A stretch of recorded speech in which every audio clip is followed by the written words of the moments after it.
नमस्कार साथियों, RRB NTPC 2024 के सिलेबस की इस वीडियो में बात करेंगे कि जो सीबीटी 1 एंड सीबीटी 2 है उसका सिलेबस क्या रहने वाला है, एग्ज़ाम में क्या पूछा जाएगा और कौन सी सब्जेक्ट से कितने क्वेश्चन आते हैं। जो भी इसका एग्ज़ाम फर्स्ट टाइम दे रहा है उनको कन्फ्यूजन होगा कि सीबीटी 1 में कितने क्वेश्चन आएंगे, मेरिट किससे बनेगी और सीबीटी 2 में कितने क्वेश्चन आते हैं। तो ये सब वीडियो में चर्चा करेंगे, तो आप वीडियो के लास्ट तक ज़रूर बने रहिए। सबसे पहले बात करते हैं सीबीटी 1 की। तो सीबीटी 1 में ऐसा है कि आपके मैथमेटिक्स आती है, मैथमेटिक्स यानी जो जनरल मैथ होता है उसके आपके 30 क्वेश्चन आएंगे, 30 नंबर के होते हैं। उसके बाद जनरल इंटेलिजेंस एंड रीजनिंग जो कि 30 क्वेश्चन आते हैं 30 नंबर के। और जनरल अवेयरनेस में आपकी सभी सब्जेक्ट आ जाती है, जैसे history, political, geography, current affairs, general science और जो बाकी आसपास वातावरण में जो घटित हो रहा है, करंट के मुद्दे हैं, ये सभी आपके जनरल अवेयरनेस में आते हैं। तो उसके जो 40 क्वेश्चन आएंगे 40 मार्क्स के। इसके लिए आपको टोटल क्वेश्चन की बात करें तो सीबीटी फर्स्ट में 100 क्वेश्चन आता है और टोटल मार्क्स की बात करें तो 100 ही नंबर का आपका सीबीटी 1 होता है और 90 मिनट में होता है। यानी कि आपको 1.5 घंटे मिलने वाले हैं। 1.5 घंटे में आपका मैथ, रीजनिंग और जीके रहने वाला है। तो आप सीबीटी 1 का कट ऑफ क्लियर कर लेते हैं रिजल्ट आने के बाद, तो आपको एक और सीबीटी देना होता है जिसे हम कंप्यूटर बेस्ड टेस्ट बोलते हैं। इसमें ऑनलाइन स्क्रीन पर ये टेस्ट देना होता है। दोनों सीबीटी 1 एंड सीबीटी 2 दोनों ही आपका कंप्यूटर बेस्ड टेस्ट होता है। तो सीबीटी 1 की कट ऑफ क्लियर होने के बाद आपका सीबीटी 2 लगेगा, तो उसका रिजल्ट आने के बाद ही ये लगता है। तो RRB NTPC exam pattern for CBT 2, इसमें आपको मिलेगा जो मैथमेटिक्स के इसमें सवाल है वो आपके 35 क्वेश्चन आएंगे। सीबीटी 1 में आपके 30 क्वेश्चन थे, लेकिन 5 क्वेश्चन इसमें आपके एक्स्ट्रा कर दिए हैं, तो 35 क्वेश्चन आपके मैथ के आएंगे। उसके बाद रीजनिंग के आते हैं 35 क्वेश्चन और जनरल अवेयरनेस के 50 क्वेश्चन आते हैं। तो टोटल इस तरह मिलाकर सीबीटी 2 में आपका 120 क्वेश्चन आता है। ठीक है, 120 क्वेश्चन 120 मार्क्स का, यानी कि एक क्वेश्चन के लिए आपका एक मार्क्स निर्धारित किया गया है। तो 120 में से जो आपकी कट ऑफ है, आपका मेरिट है, जो सिलेक्शन होगा वो सीबीटी 2 के आधार पर ही आपका सिलेक्शन होता है। इसमें अच्छे मार्क्स आएंगे, उसी के आधार पर आपको जॉब मिलेगी और वही आपका मार्क्स निर्धारित करेगा कि आपका फाइनल सिलेक्शन हुआ है या नहीं। इसके लिए भी आपको 90 मिनट मिलेंगे। ये बात आपको ध्यान रखना चाहिए कि सीबीटी 1 में भी आपको 90 मिनट मिलते हैं और सीबीटी 2 में भी आपको 90 मिनट मिलते हैं। लेकिन इसमें क्या है, 20 क्वेश्चन एक्स्ट्रा हो जाते हैं। 5-5 क्वेश्चन रीजनिंग और मैथ के, जो कि टाइम टेकिंग होता है वो मैथ और रीजनिंग ही होता है। तो 5 और 5 10 क्वेश्चन आप इसके जोड़ के चलिए। बाकी जीके में इतना टाइम नहीं लगता। तो 10 क्वेश्चन के लिए आपको टाइम मैनेजमेंट करना बहुत काफ़ी समस्या का सामना करना पड़ता है। इसके लिए आपको क्या करना है मैं वीडियो के लास्ट में बताऊंगा। उससे पहले अगर टॉपिक्स की बात करें तो मैथ में कौन कौन से टॉपिक्स आते हैं, तो आपका number system, decimal, fraction, LCM, HCF जो समानुपात अनुपात होता है, परसेंटेज आता है, मेंसुरेशन जिसमें मेंसुरेशन का जो 2D होता है वो आता है, टाइम एंड वर्क होता है, टाइम एंड डिस्टेंस आता है, सिंपल जो कि साधारण एंड चक्रवर्ती ब्याज आता है, प्रॉफिट लॉस लाभ हानि, एलिमेंट्री एलजेब्रा आता है जिसे हम बीजगणित बोलते हैं, ज्योमेट्री आता है जैसे त्रिभुज, चतुर्भुज इनके क्षेत्रफल ज्ञात करवाता है, कोण दे देगा, एंगल दे देगा। टिग्नोमेट्री आपका साइन थीटा कोस थीटा वाले सवाल आते हैं। एलिमेंट्री स्टैटिस्टिक्स आता है। तो इसमें ये चीज़ें आते हैं। इसमें आपका बहुलक, माध्य, माध्यिका, स्टैटिस्टिक्स उसको बोलते हैं, बहुलक, माध्य, माध्यिका ये सब आपको टेबल भी दे सकता है या फिर नॉर्मल फॉर्मेट भी दे सकता है। तो ये सब मैथ के टॉपिक, और लास्ट में ईटीसी लिखा हुआ है, ये आप देख सकते हैं।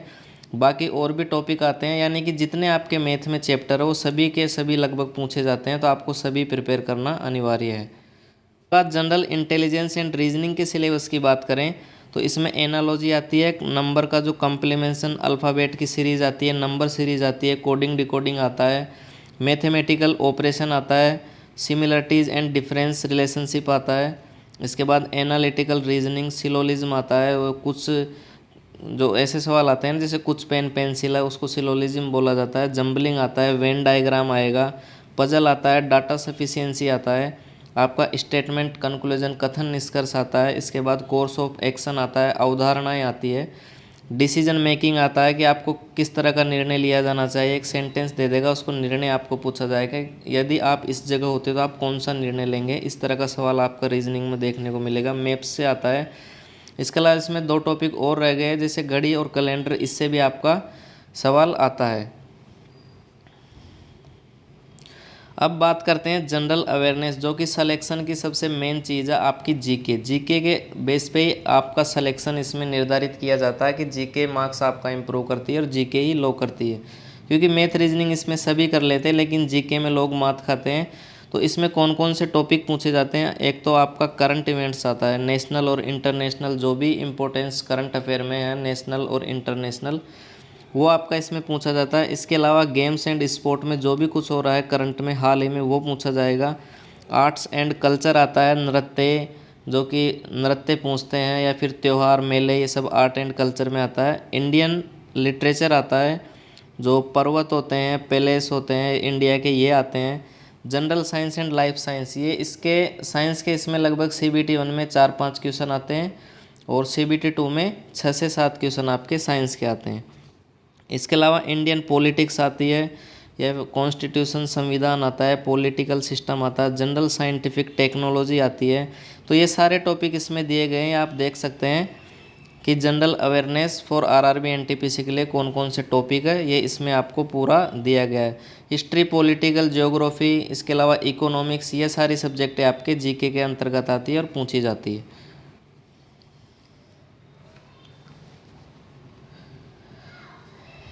है कि जो CBT 1 का सिलेबस है एंड CBT 2 का सिलेबस है, दोनों ही सिलेबस सेम होता है। इसके लिए आपको अनदर कोर्स परचेज करने का ज़रूरत नहीं है, एक्स्ट्रा कुछ लेने का ज़रूरत नहीं है। जो चीज़ CBT 1 में आती है वही चीज़ CBT 2 में आती है।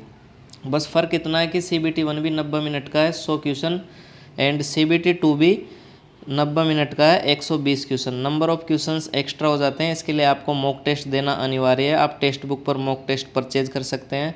इसके लिए टाइम मैनेजमेंट की आवश्यकता होती है, तो CBT 2 के लिए आपको मॉक टेस्ट देना ही देना है और 1 के लिए भी देना है। इसी के चलते आपका टाइम मैनेजमेंट होगा, विदाउट मॉक टाइम मैनेजमेंट होना पॉसिबल नहीं है। लिखी थी कि अपने सिलेबस को जल्दी कंप्लीट कैसे करें। किसी किसी का सिलेबस ही कंप्लीट नहीं होता, 1-2 साल लग जाते हैं, तो उनको अपना सिलेबस किस तरह कंप्लीट करना चाहिए। तो सबसे पहले आपको सिलेबस की समझ होनी चाहिए। जैसा कि मैंने अभी आपको बताया कि पहले NTPC सिलेबस का पूरा अध्ययन करें, कौन कौन से टॉपिक्स पूछे जाते हैं और सबसे ज़्यादा टाइम देने वाले कौन कौन से टॉपिक्स है, या आपको उसकी एक लिस्ट बनानी है कि हमको किस टॉपिक से जीके में कौन सी सब्जेक्ट पहले पढ़नी है, मैथ में कौन सा टॉपिक पहले पढ़ना है, ये आपको समझ होनी चाहिए। जैसे परसेंटेज है, परसेंटेज सवाल मैथ में आता है, तो परसेंटेज जो चैप्टर है वो सबसे पूरे चैप्टरों का बेस चैप्टर है, यानी कि परसेंटेज आपका सभी में काम आएगा। रेशियो प्रोपोर्शन है वो आपका सभी चैप्टरों में लगभग काम आता है। तो इस तरह से आपको एक अपना शेड्यूल बनाना चाहिए। पॉइंट है कि टाइम टेबल बनाएं, आपको टाइम टेबल बनाकर ही पढ़ाई करनी है। जो कुछ कैंडिडेट होते हैं विदाउट टाइम टेबल के, आज ये पढ़ रहा है आज कुछ पढ़ रहा है, इस तरह से आपको नहीं पढ़ना है। आपका एक सख्त टाइम टेबल तैयार करना है आपको और उसको फॉलो करना है। हो सकता है कि आपको 3 दिन फॉलो होगा, 4 दिन फॉलो होगा, लेकिन आपको फिर डिस्टर्ब हो जाएगा और फिर वो फॉलो नहीं होगा। लेकिन कोशिश करना है आपको, जैसे ही आपका डिस्टर्ब हो तो आपको फिर से अपना टाइम टेबल बनाना और उसको फॉलो करना। हर विषय के लिए आपको एक निश्चित समय निर्धारित करना है कि मैं मैथ को इतना टाइम दूंगा, रीजनिंग को इतना टाइम देना है और हम जीके को इतना टाइम देंगे, और सभी टॉपिक्स, ताकि सभी टॉपिक्स कर सके।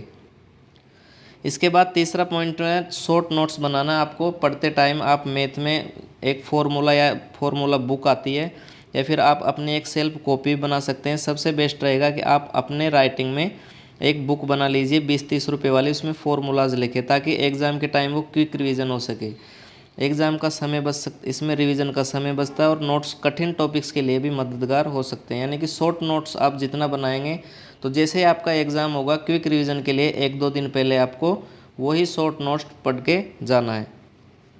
चीज़ है mock test and previous year. अगर आपको जल्दी सिलेबस ख़त्म करना है तो प्रीवियस ईयर का आपको अध्ययन करना पड़ेगा और एक रोज़ मॉक टेस्ट आपको देना पड़ेगा। प्रीवियस ईयर यानी कि पिछले साल के जो प्रश्न पत्र है उनको आपको देखकर ये आइडिया लगेगा कि किस तरह के क्वेश्चन पूछे जाते हैं और मेरे को किस तरह से पढ़ना है। इससे आपको परीक्षा पैटर्न समझने में मदद मिलेगी और अपनी तैयारी को जांचने की मदद मिलेगी। इसके बाद है समय प्रबंधन, टाइम मैनेजमेंट। जैसे कि मैंने बताया CBT 2 के लिए टाइम मैनेजमेंट काफ़ी मुश्किल हो जाता है और 120 सवाल आते हैं 90 मिनट में।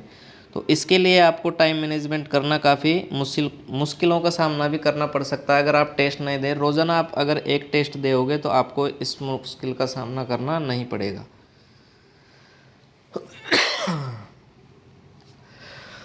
तो जो टाइम मैनेजमेंट की प्रॉब्लम हो, आपको रोज़ाना एक मॉक टेस्ट दोगे।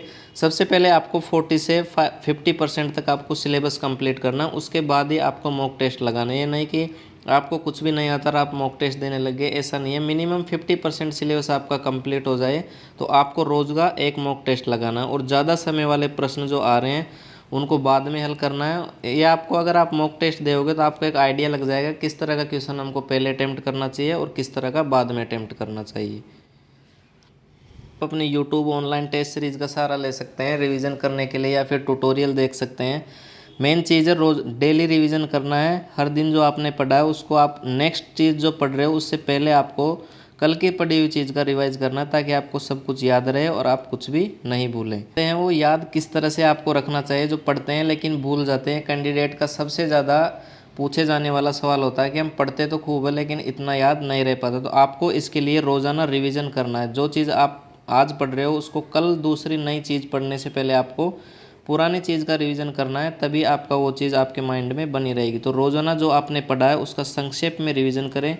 जितनी बार आप रिवाइज करेंगे उतना ही आपकी याददाश्त में जानकारी मजबूत होगी। यानी कि जितना ज़्यादा रिवाइज उतना ज़्यादा आपको माइंड में रखने की क्षमता बढ़ेगी। कहते हैं ना कि revision is the key of success. तो रोज़ाना अगर रिवीजन करोगे तभी आपका पॉसिबल है कि आपका माइंड उस तरह से ही काम करने लगेगा, चीज़ें याद ज़्यादा रहने लगेगी। और फिर आता है स्पेशल रिपीटेशन, जो कि आपने पढ़ा है, कुछ पढ़ लिया, एक चैप्टर ख़त्म हो गया, उसको फिर से रिवीजन करना है। इस तकनीक में आप समय समय पर पढ़े हुए टॉपिक्स को दोहराते हैं, जैसे कि पहले दिन, फिर 3 दिन बाद, या फिर 10-12 दिन बाद, इस तरह से फिर मॉक टेस्ट दे लिया। उस तरह से आपको चैप्टर वो याद भी रहेगा और लंबे समय तक आपको वो चीज़ याद रहेगी, अगर आप टाइम टू टाइम उसका रिवीजन करते रहते हो तो। इसके बाद जो शॉर्ट नोट्स बनाए आपने, मैंने अभी पहले बताया था कि आपको शॉर्ट नोट्स बनाने हैं। तो शॉर्ट नोट्स रिवाइज करने के लिए काफ़ी इंपॉर्टेंट माने जाते हैं, ताकि आपको टॉपिक्स को तेज़ी से और बेहतर ढंग से रिवाइज करने में मदद मिल सके। माइंड मैप्स आपके दिमाग में टॉपिक को विजुअली तरीके से व्यवस्थित करने में मदद करते हैं। जो शॉर्ट नोट्स होते हैं, जैसे फॉर्मूला बुक बना लिया, फिर जीके के शॉर्ट हो गए, कोई चैप्टर आपको पढ़ाया नहीं है उसको आपने अलग से कॉपी में लिख लिया। इस तरह से अगर आप मेहनत करोगे तो आपको कुछ भी भूलना नहीं पड़ेगा और टाइम टू टाइम रिवीजन ही आपको सिलेक्शन दिलाएगा। जाता है कि आपको समझ समझ कर पढ़ना है। ये नहीं है, कुछ कैंडिडेट होते हैं तो एक दिन में वो कम से कम 10-20 पेज पढ़ लेते हैं। आपको ऐसी गलती नहीं करनी है।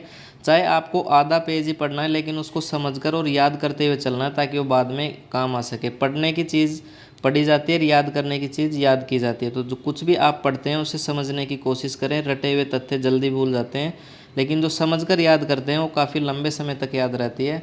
तो दोस्तों, वीडियो ज़्यादा लंबा हो जाएगा, वीडियो को यहीं तक रहने देते हैं। इसके बाद अगर आपको नेक्स्ट टॉपिक पर वीडियो बनाऊंगा, किस टॉपिक पर वीडियो चाहिए आप कमेंट करके बता सकते हैं। और आप हमारे टेलीग्राम चैनल पर जुड़ सकते हैं। डिस्क्रिप्शन में टेलीग्राम चैनल का लिंक है, वो ये सभी चीज़ें हम टेलीग्राम पर प्रोवाइड करवा देते हैं। तो टेलीग्राम से आपको अवश्य जुड़ना है। मिलते हैं दोस्तों नेक्स्ट वीडियो में, तब तक के लिए धन्यवाद।